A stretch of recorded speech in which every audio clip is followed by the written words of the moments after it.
Nehemia pasal yang ke-13. Kesetiaan Nehemia kepada hukum. Pada masa itu bagian-bagian daripada kitab Musa dibacakan dengan didengar oleh rakyat.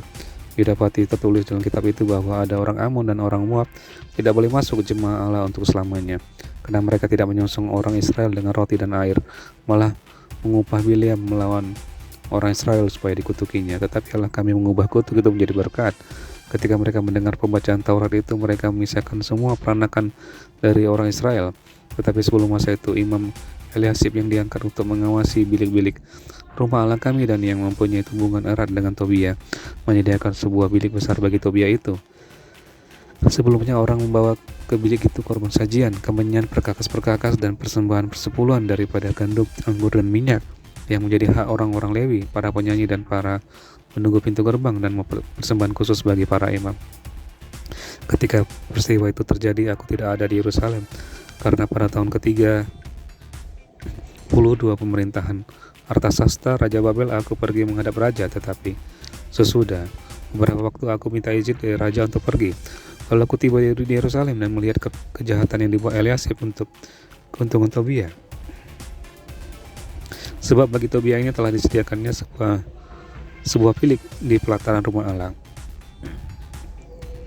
Aku menjadi sangat kesal, lalu kulempar semua perabot rumah Tobia keluar bilik itu. Kemudian kusuruh tahirkan bilik itu. Sesudah itu kubawa kembali ke sana perkakas-perkakas rumah Allah, korban sajian dan kemenyan.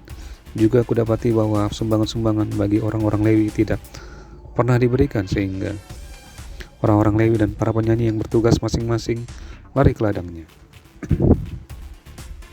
Aku menyesali para penguasa, kataku, mengapa rumah Allah dibiarkan begitu saja?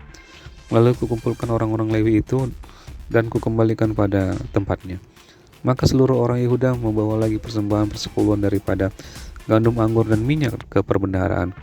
Sebagai pengawas-pengawas perbendaharaan, kuangkat Imam Selemia dan Zadok, seorang ahli kitab, dan Pedaya seorang Lewi, sedang Hanan bin Zakur bin Matanya diperbantukan kepada mereka karena orang-orang itu dianggap setia.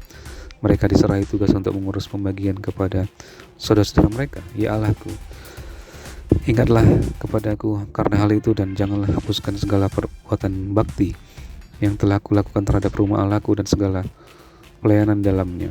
Pada masa itu kulihat di Yehuda orang-orang mengirik kemar sanggur pada hari Sabat, pula orang-orang yang membawa berkas-berkas dari gandum dan memuatnya di atas keledai, juga anggur, buah anggur dan buah ara, dan berbagai muatan yang mereka bawa ke Yerusalem pada hari Sabat.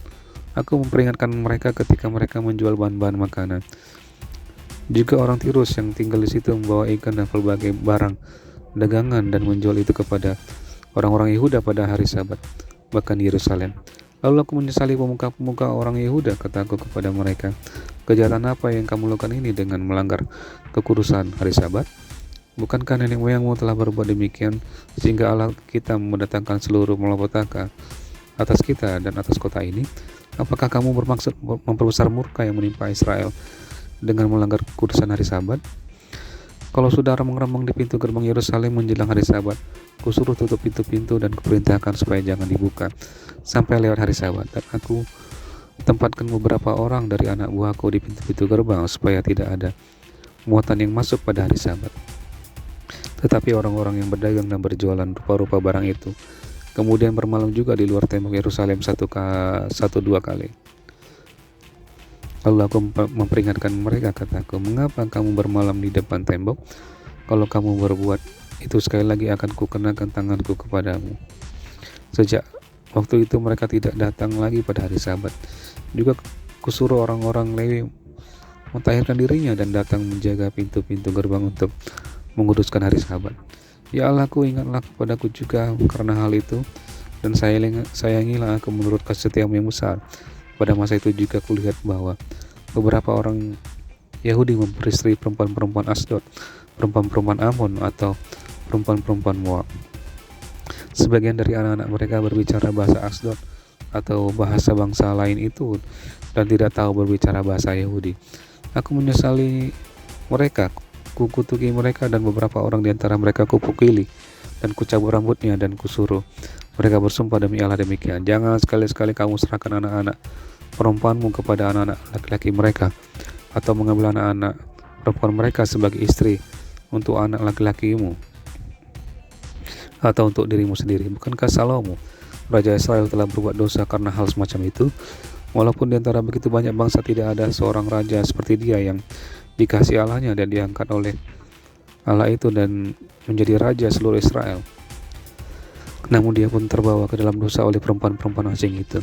Apakah orang harus mendengar bahwa juga kamu berbuat segala kejahatan yang besar itu, yakni berubah setia terhadap Allah kita karena memperistri perempuan-perempuan asing? Seorang dari anak-anak Yoyada bin Eliasib, imam besar itu, adalah menantu Sanbalat, orang Horoni itu. Oleh sebab itu kusir dia daripada aku. Ya Allah, ku ingatlah bagaimana mereka mencemarkan jabatan imam serta perjanjian mengenai para imam dan orang-orang Lewi. Kutahirkan mereka dari segala sesuatu yang asing dan kutetapkan tugas-tugas untuk para imam dan orang-orang Lewi masing-masing dalam bidang pekerjaannya. Pula kutetapkan suatu cara untuk menyediakan kayu api pada waktu-waktu tertentu dan untuk hasil-hasil yang pertama. Ya Allah, ku ingatlah kepadaku demi kesejahteraanku.